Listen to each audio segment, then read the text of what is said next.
What's up, everybody? I'm Josh Meek, the Uber Geek. Thank you very much for joining me here on Pretty Dece, your daily entertainment and pop culture show.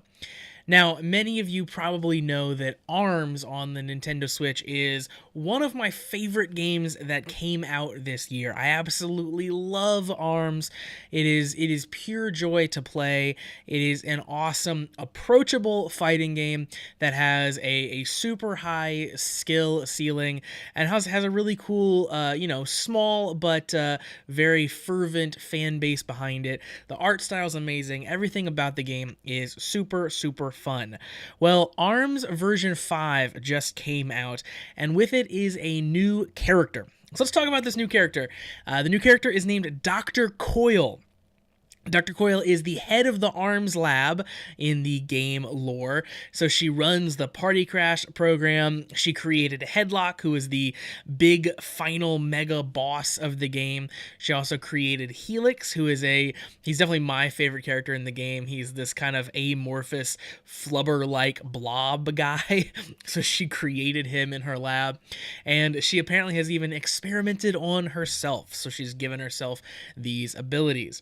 The abilities that she has, she can turn invisible after guarding, which seems super effective.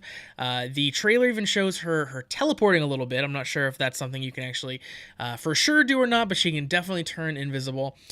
She gets an extra arm after she charges. So when she gets a full charge, she kind of doubles that arm that she was charging, which is really wild. She has a little bit of Headlock's ability in that, where Headlock has multiple arms that he can throw out. And the coolest thing about her, like kind of low-key coolest thing about her, is she levitates while she is fighting. That means that she can do things while moving around that other players can't. So she can like charge and move at the same time. And any arm that does different things in the air will always be active on her, which is really cool. She also has a really cool design to her. She's definitely an evil villain-looking character. I really like the look of her. I like her attitude, and the trailer that they gave for her is amazing. For a trailer that really features only in-game footage, no like pre-rendered cutscenes, anything like that. It is incredibly effective. They picked some really great music. They do some really great cuts and shots with her, and they really set up like her rivalry with Max Brass. I really can't gush enough about how good this trailer is. And while I'm gushing about things, let's talk about the support that ARMS has gotten since its release. The biggest knock against ARMS when it came out was that there just wasn't enough content. The game is fantastic. It plays super tight. Every different control method is absolutely awesome. The online is one of the best designed online modes that I've ever seen in a fighting game or in a game at all.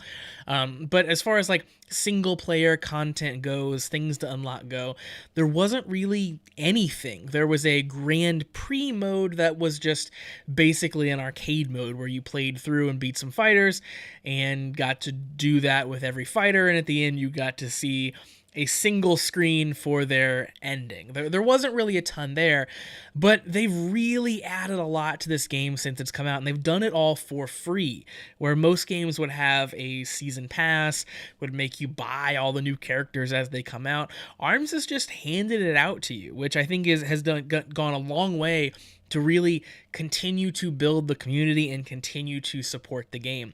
They've added 5 new characters since the game has come out. That's Max Brass, Lollipop, Masango, Springtron, and now Dr. Coyle.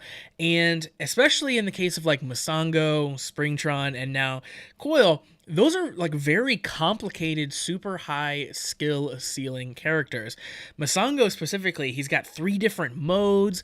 You can switch between them at will. You have to know which one to be in for what is going on in the fight at any given point. And especially, like so Springtron has these kind of explosions that he can do if he charges at the right time. So there's a lot of planning and timing based stuff that goes on there. They've really figured out how to design around their design limitations in this game. At its core, ARMS is not like a normal fighting game where you can just add a bunch of inputs to do a bunch of special moves.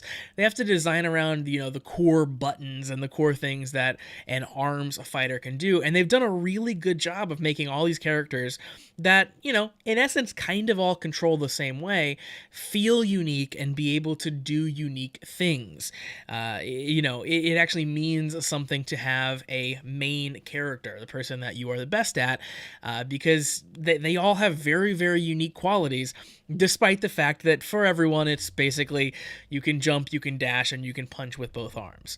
So super, super impressive. The design that went into these arms characters is absolutely top notch. They've also added other stuff to the game, more than just characters. They have added, of course, new arms with every character that comes out, and they've added new stages with all the characters.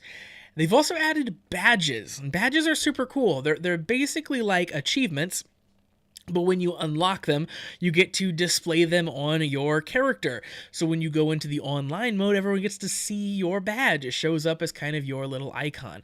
It adds a ton to the game, even though it is a very small aspect to the game. And every time you unlock badges, it's a super fun thing to go check them, see what you got, and see the funny little text that they add to them. So a really small aspect, but the badges are really cool. And finally, they added party crashes.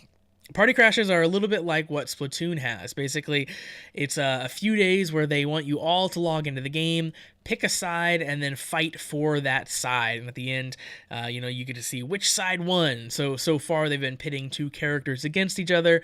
You pick one of those characters, and every battle you do contributes to that character's points, essentially.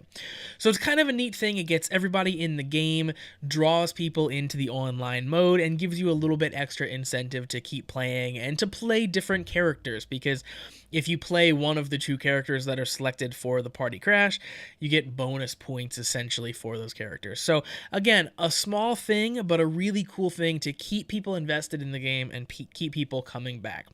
So yeah, no secret that ARMS is definitely one of my favorite games of the year. We'll be talking more about ARMS, I'm sure, as we come up, but this new fighter is something I'm going to jump into and check out right away. So ARMS version 5. So that's going to do it for Pretty Dece for today. Thank you very much for joining me. Make sure that you like Pretty Dece on Facebook. You can find that at facebook.com/PrettyDeceShow. Of course, follow me on Twitter at PrettyDeceShow. And finally, visit PrettyDeceShow.com. I'll be back tomorrow as usual. In the meantime, make sure you hit that subscribe button so you never miss a daily episode.